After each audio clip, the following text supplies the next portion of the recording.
It's September 24th. I'm Paul Joseph Watson. This is INFOWARS Nightly News. Tonight, an off-duty soldier armed only with a handgun saves 100 during an active shooting. Then, Virginia children get suspended for playing with toy guns at home. And why won't the state of Connecticut release Adam Lanza's medical records? That's next on the INFOWARS Nightly News.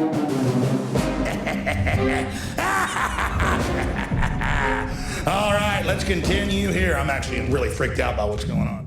Top story tonight, state of Connecticut refuses to release Adam Lanza's medical records. The state of Connecticut is refusing to release Sandy Hook gunman Adam Lanza's medical records over fears that divulging the identity of the antidepressants he was taking would, quote, cause a lot of people to stop taking their medications, according to Assistant Attorney General Patrick B. Quinashe. You can go and watch the clip on the website. So we've known basically for 9 months that Adam Lanza was on some form of prescription medication. It said that in the search warrant for his house. The parents group Able Child has basically been behind this effort to try and find out exactly the identity of what those drugs were. And they've been rebuffed at every level and attempt by the state. Because this is important to find out, because as we've documented, virtually every mass shooter in the last 3 decades has been on some form of psychiatric drug. And in fact, we got the link here in the article, ssristories.com, which lists literally hundreds of examples. So the state admits they don't want to divulge the identity of the drug Lanza was taking because it might cause others to stop taking it.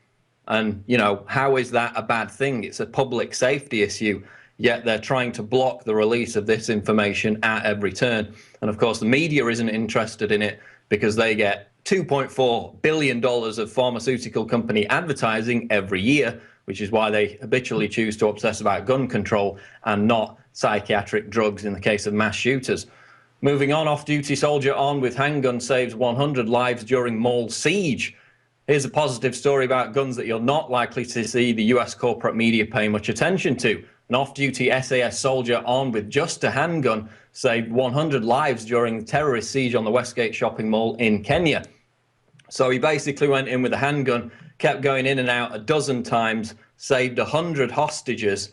But again, the media won't cover it. They will shy away from it because they dare not highlight examples of guns being used for positive defensive purposes, despite a 1993 National Defense Survey, which found that Americans use guns to defend themselves in a confrontation with criminals some 2.5 million times a year.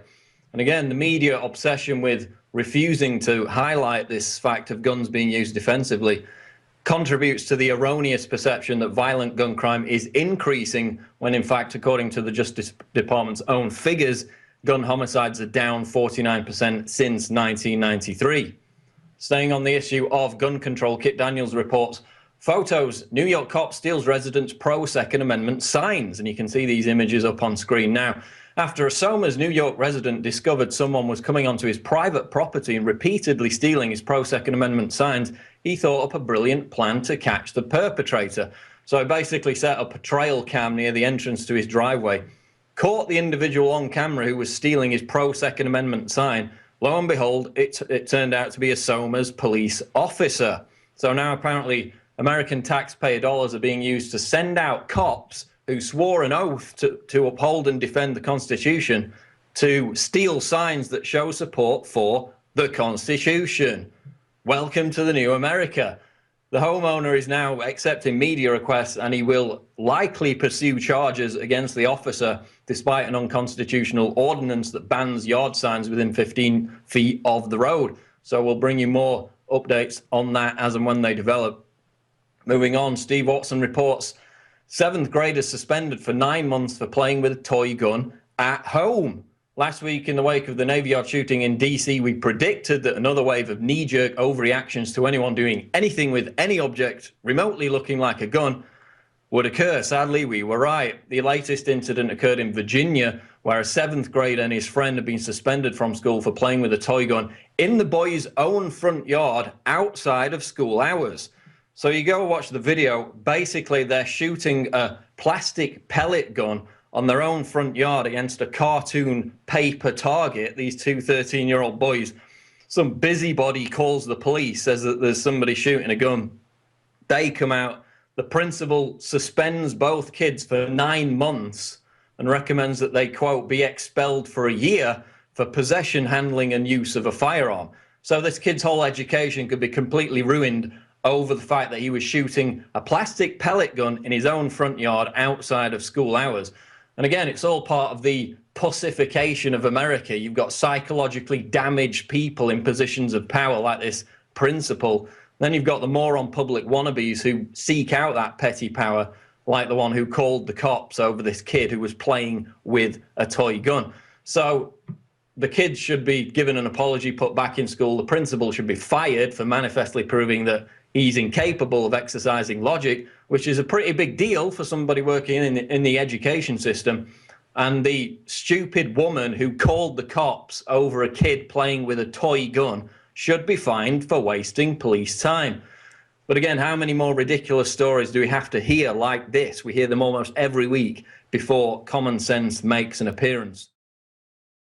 Gallup.com reports Americans believe that government is too powerful at record level. 6 in 10 Americans believe the federal government has too much power, 1 percentage point above the previous high recorded in September 2010. At least half of Americans since 2005 have said the government has too much power.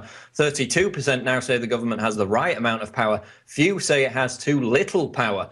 So recall that as far back as 2 years ago, we had these polls saying that Americans were, quote, pre-revolutionary, and that just 17% of Americans believed that the US government had the consent of the governed.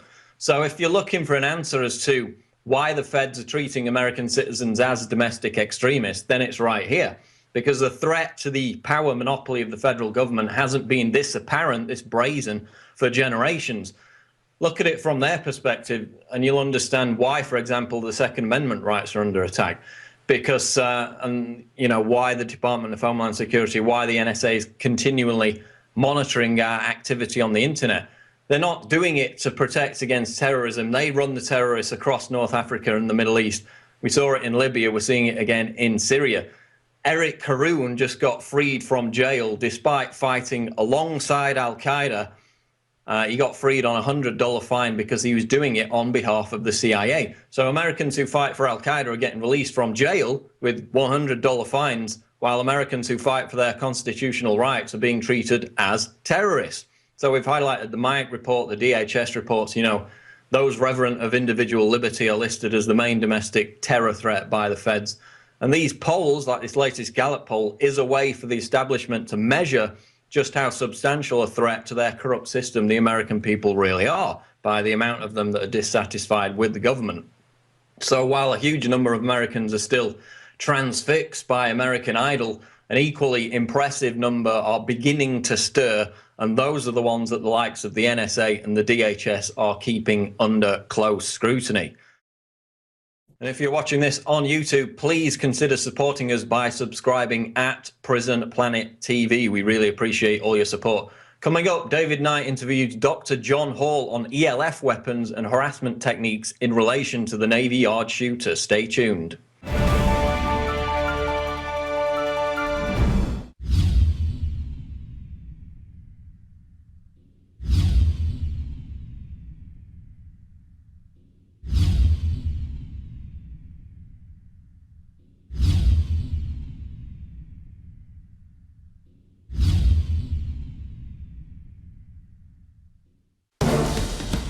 The Alex Jones channel is the official page of the InfoWar, but don't miss what's happening on our other channels.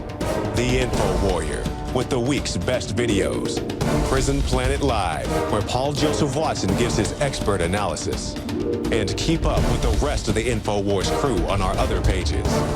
All of our videos are available to repost for educational purposes. See the sidebar of the Alex Jones channel for the subscription links. And remember, you can always find our videos in the highest quality by becoming a member of PrisonPlanet.tv.